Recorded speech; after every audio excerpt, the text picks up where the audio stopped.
Grant, let me draw you in here on what you believe prompted Ukraine to carry out this attack in Russia. Of course, an attack which has been planned reportedly for over a year and a half. And what do you believe, the messaging really was through this strike on Russian air bases? Well, I think the first thing I would say is that I'm sorry that our professor friend is not actually up to date with the facts. And I'm not going to go through all the things that he said, but most of them are Russian nonsense that's repeated all over the place, and he's just copying it.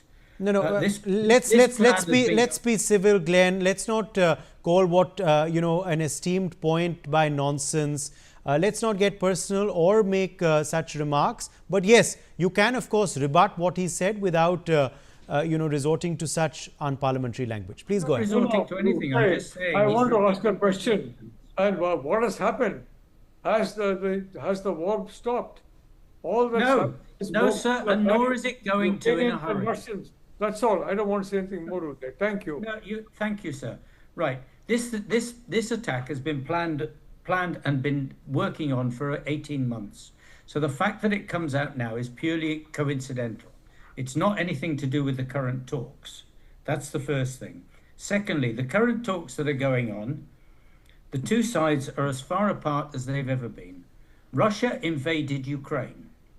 That is a fact.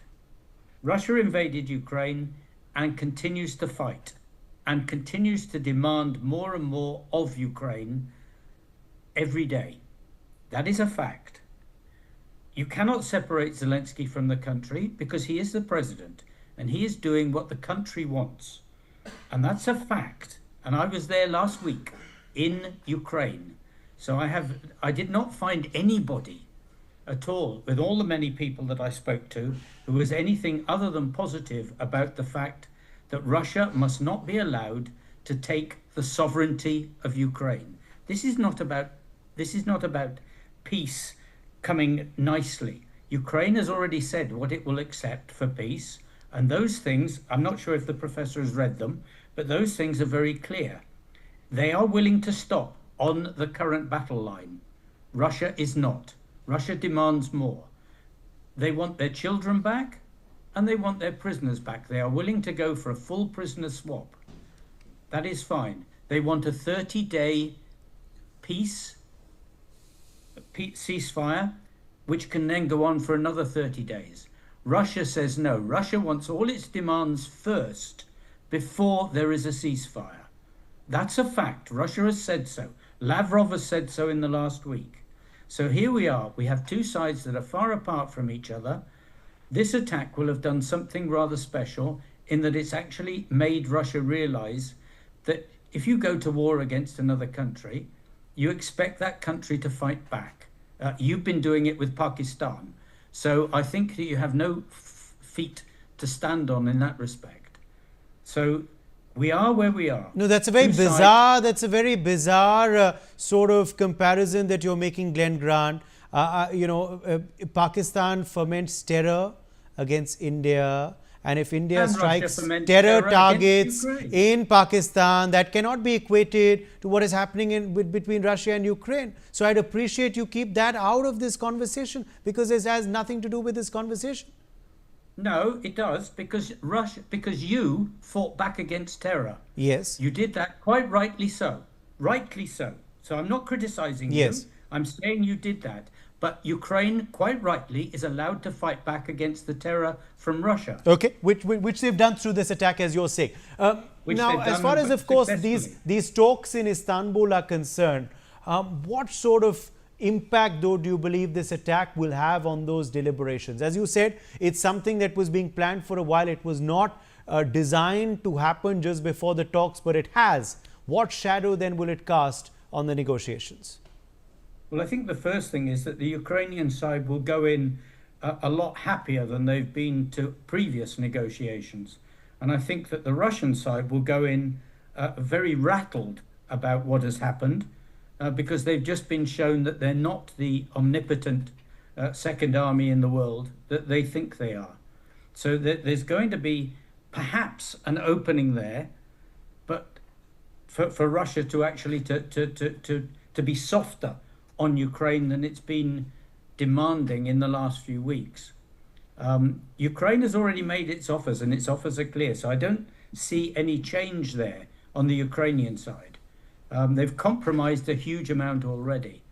But let's just see if Russia does come in softer, or does it double down and try to be even harder because it feels it's been attacked in ways that it's not expecting. Well, interestingly, there has not been a statement yet from Kremlin, at least officially, on this incident. So we have to wait and watch that space for, of course, the official Russian position on what happens next. But, Glen Grant, as far as, of course, now this attack is concerned, what do you believe the messaging was? Why were these air bases selected? How much was the damage done?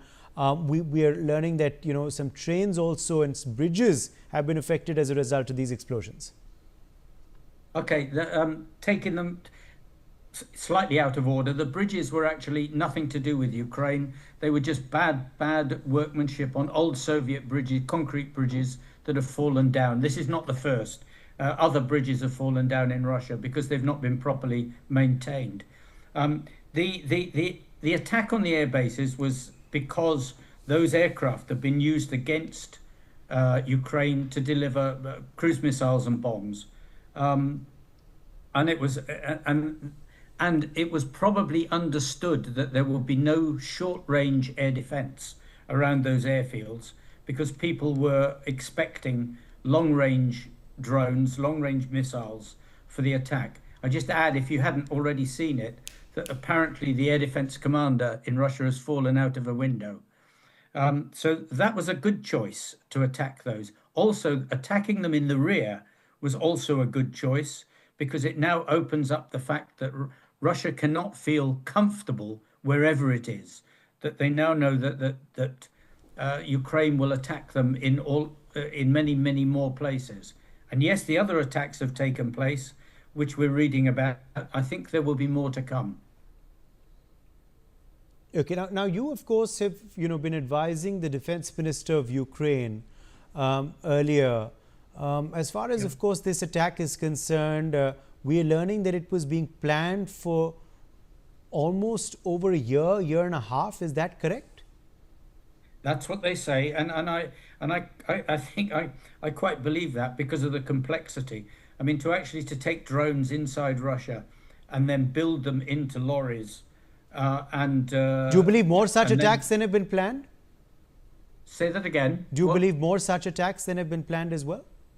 Well, I don't expect anything the same as this, but I do expect that Ukraine will continue to attack the Russian rear, especially over the Urals, if they can, because this is war, and you have to attack as best you can in a war. Okay, Professor Nalaput, come in here. Glen Grant there saying Ukraine wants peace. It's the Russians who aren't